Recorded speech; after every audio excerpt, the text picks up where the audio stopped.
Have you ever heard of the Banqiao Dam disaster? Back in 1975, in the Henan province in China, the Banqiao Dam was considered a huge example of engineering. It was this massive project built to control flooding and store water. But what started as a symbol of progress turned into one of the deadliest engineering failures in history. In the early hours of August 8th, after days of relentless rain from Typhoon Nina, the dam just couldn't take the pressure anymore. It was designed to withstand a once-in-a-thousand-years flood, estimated at 300 millimeters of rain per day. But this storm blew that completely out of the water. No pun intended. They had gotten over 1,000 millimeters, more than a full year's worth of rain in just 24 hours. The dam just gave out, and disaster followed.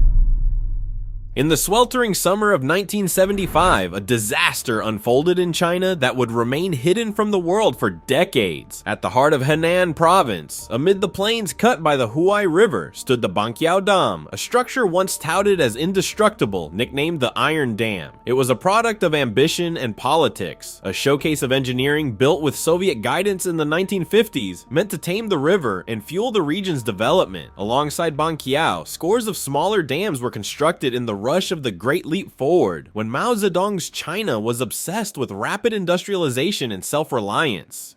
Dams have one simple, yet enormous challenge to overcome. Rivers don't like being blocked, and water is a powerful force. As such, engineering a successful dam is a complex project that requires a great deal of effort to ensure that the structure can withstand the power of a mighty river. Retaining water was considered revolutionary, and bigger was always better. Officials spoke of progress, dissenters were silenced. One such voice, Chen Xing, the chief engineer who warned that too many dams and too much water storage would spell catastrophe, was dismissed and labeled an opportunist. His caution, ignored at the time, would echo hauntingly years later. By August of 1975, China was deep in the throes of the Cultural Revolution. Resources were stretched thin, priorities skewed toward politics rather than infrastructure. When Typhoon Nina roared in, few were ready. The storm stalled over Henan, dumping more than a year's worth of rain in a single day. Over a meter of water fell, a once-in-2,000-year deluge. Communications were primitive, telegrams were delayed or failed to arrive, and requests to release water from the reservoirs were either ignored or too late. The dams had been designed to handle 300 mm of rainfall a day. They were now facing nearly 4 times that. Unfortunately, as with all engineering, not every dam is a success story. Sometimes it's human error, sometimes it's an act of nature, and, as in the case of a dam in Henan province in mainland China, sometimes it's both. Banqiao's sluice gates clogged with sediment. By the night of August 8th, the water surged higher than the protective walls. At 1 a.m., Banqiao gave way. What followed was apocalyptic. A wall of water thundered downstream at 50 kilometers an hour, 10 kilometers wide, and up to 7 meters high. It annihilated villages, swept away towns, and obliterated everything in its path. And soon China was going to be a rich and industrialized country. That was the promise, at least.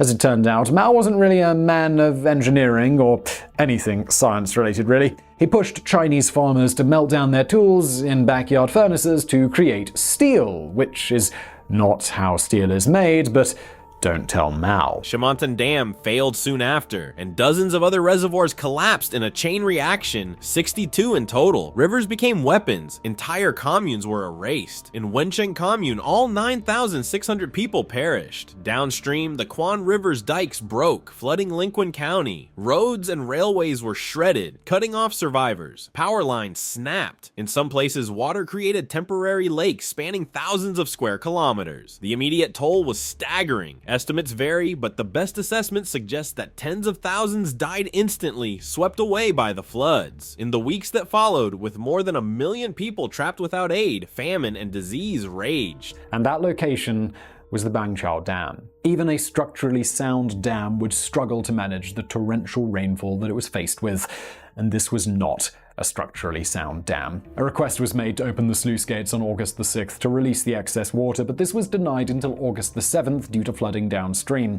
But as if that wasn't bad enough, the 5 sluice gates on the dam were partially blocked by sediment and were unable to dump water quickly enough. Epidemics claimed countless others. The true number of dead is still disputed. Official tallies hovered around 26,000, but later studies and testimonies from insiders put the figure between 85,000 and 240,000. Human Rights Watch Watch later cited 230,000. Discovery Channel would eventually rank it as the world's deadliest technological disaster, eclipsing even Chernobyl. And yet, as the waters receded, silence followed. The Chinese government, gripped by the politics of the Cultural Revolution, clamped down on information. News outlets were forbidden to report. Journalists who pried too deeply were warned off. The people mourned in whispers. Survivors, many of whom had lost entire families, were given little voice. This was a time when questioning the party could be interpreted as defiance of Mao himself. Engineers who dared suggest that poor design and ecological destruction were to blame risked being accused of treachery. Chen Xing's warnings, vindicated by tragedy, remained buried. For years, the disaster existed as rumor and memory. A few hints emerged: memoirs by locals, stories told to trusted friends, whispers in villages about the night the waters came. It was only in the 1980s and 1990s, as China slowly opened to the world, that cracks appeared in the official narrative. Journalists like Yu Wei-min began to investigate. There were no resources in place, and essentially there was no preparedness whatsoever for a disaster of this magnitude. In the days following the flooding, the millions of people who survived had nothing. Homes and family members were lost. There were food shortages and sickness from villagers drinking contaminated floodwater. Food and supplies had to be airdropped to isolated civilians. The official death toll from the Chinese government stands at 26,000 people, but a study by China's Ministry for Water Resources and Electric Power in 1989 says that the breach of the Banqiao Dam caused as many as 85,000 people to die instantly. Some studies put the toll at 230,000. No media or journalists were allowed into the area at the time because the Chinese government considered the death tolls of natural disasters a state secret. Books like The Great Floods in China's History, prefaced by former Water Resources Minister Chan Zhengying, began to publish fragments of the truth. They described the neglected maintenance, the deforestation caused by Mao's learn from Dazai agricultural campaigns, the overzealous steel production that left hills bare and soils eroded, the political obsession with retaining water that ignored flood control. Then in 2005, 30 years after the disaster, the government finally declassified documents about Banqiao. The facts were grim. Banqiao had been an engineering marvel only on paper. Underbuilt and overburdened, decisions driven by politics rather than science had left the region vulnerable. The rain was unprecedented, yes, but the human factors amplified it to catastrophe. The files acknowledged what survivors already knew. Communications had failed, warnings were too late, and leadership was unprepared.